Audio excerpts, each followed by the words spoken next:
Hello and welcome to Studio Sandvik. These are our headlines. CEO Stefan Ving comments on the interim report released earlier today.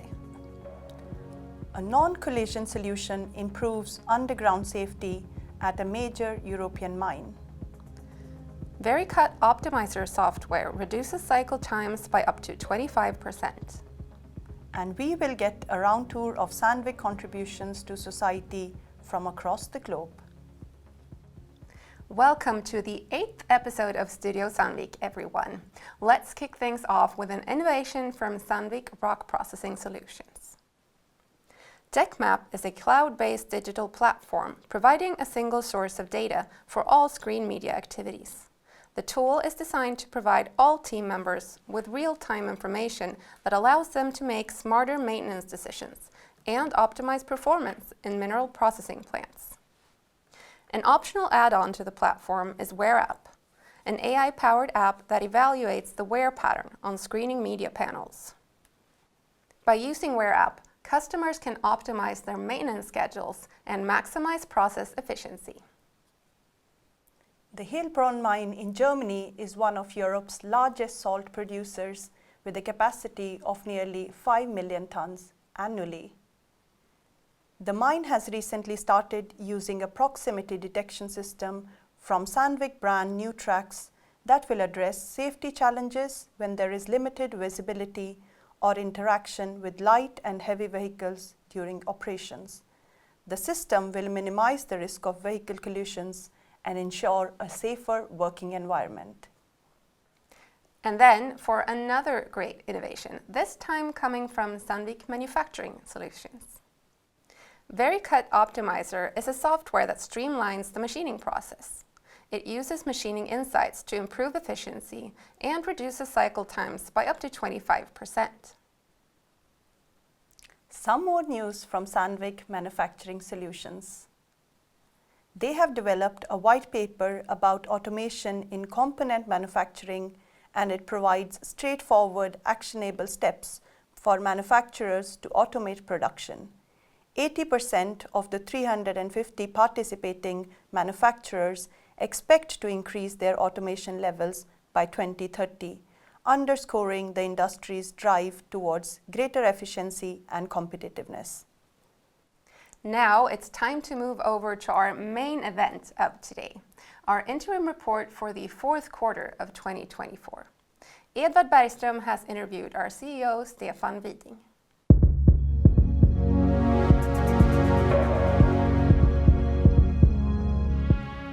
Yes, thank you. And I'm joined here by Stefan Ving, our CEO. Welcome back to Studio Sandvik, Stefan. Thank you. And we're here to talk about the quarterly reports. And as always, safety comes first at Sandvik. So what can you tell us about the safety development in the fourth quarter? Yeah, we had a positive development, meaning a declining total recordable in the quarter, which was good. If you look at the lost time, it was stable in the quarter. So of course we would like to see an improvement there as well, but at least it was stable. And overall then if we combine it, it was overall a trend going in the right direction. So I think we can be reasonably happy with the quarter. Sounds good. Yeah. But looking then at the quarter four, how would you sum up our results if we start with the order intake and the revenue? Yeah, I mean, it's been a challenging year, we know that, but I would say we had a good ending of the year in Q4. Order intake at the group level was up organically by 4%. Then it was a bit of a mixed picture.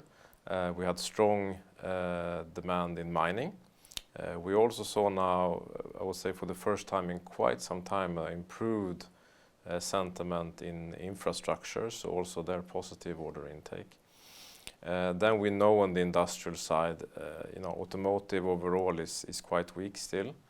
Also Europe as a region is weak basically across the board, with the exception of aerospace. And aerospace also underlying at the global level is positive. So quite mixed picture, but overall I think a good ending of the year. If we then take the revenue side, it was stable in the quarter, which I also think given the circumstances we are quite happy with. And also a highlight here is that SMR actually had their highest revenue quarter ever in Q4, which again, something to be happy about, I think. And looking then at the cash flow and the inventory levels in the quarter, what can you say about that? Yeah, I mean, inventories we have talked about now for a long time, and we know Q4 is an opportunity to reduce inventories because we usually have a bit higher invoicing. And I'm happy to say that we did reduce inventories quite a bit in Q4, which was as we planned, but we also delivered on that. Also, other parts of net working capital improved. So overall, we had a strong cash flow, actually a little bit stronger than we had expected. So very happy with the quarter from that point of view. Then we are far from done here, that's important to say. We still have a long way to go before we are where we want to be long term with net working capital, but this was a good step in the right direction. And now we're closing 2024 and starting then 2025. If you look ahead a little bit, can you see any trends that you think will impact the industry in the coming year? Yeah, first of all, I think what we saw during 2024 related to automation and AI, that will definitely continue also into 2025 and beyond. And I think it's going to be increasingly important both for our own solutions and what we offer to our customers, as well as using those tools and technologies to improve our own efficiency and productivity. So that's something that will definitely continue. Then, of course, we have geopolitics and geopolitical aspects. We have a new administration in the US that has talked a lot about tariffs. So I think global trade is definitely something that will be high on the agenda in 2025. We don't know exactly what that means yet, but for sure something will happen and it will be on the agenda. That's pretty sure. If we look overall into 2025 from a Sandvik point of view, I think it's a lot of these geopolitical and macro uncertainties, which means it's very difficult to predict. I think first half of the year will continue to be a bit challenging based on the leading indicators we can see. Hopefully some improvement then towards the second half of the year. After all, interest rates have come down, inflation has come down and so on. But I think it's going to be another year where we will have the opportunity to practice our flexibility and agility and adjust to whatever will come. Okay, thank you so much, Stefan. Always good to have you here in Studio Sandvik. Thank you. And now back to Paulina and Nidi in the studio. Thank you, Stefan and Edward.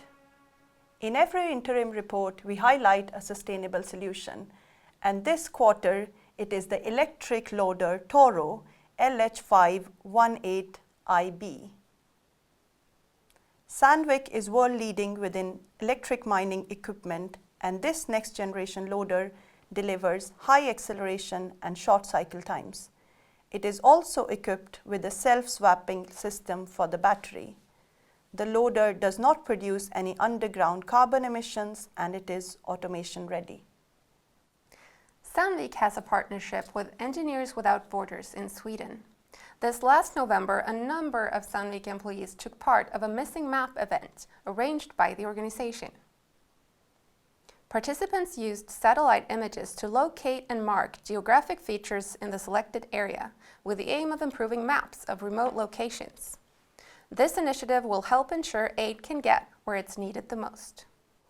Sandvik is involved in a lot of community initiatives, and we have gathered some of them from 2024. Enjoy.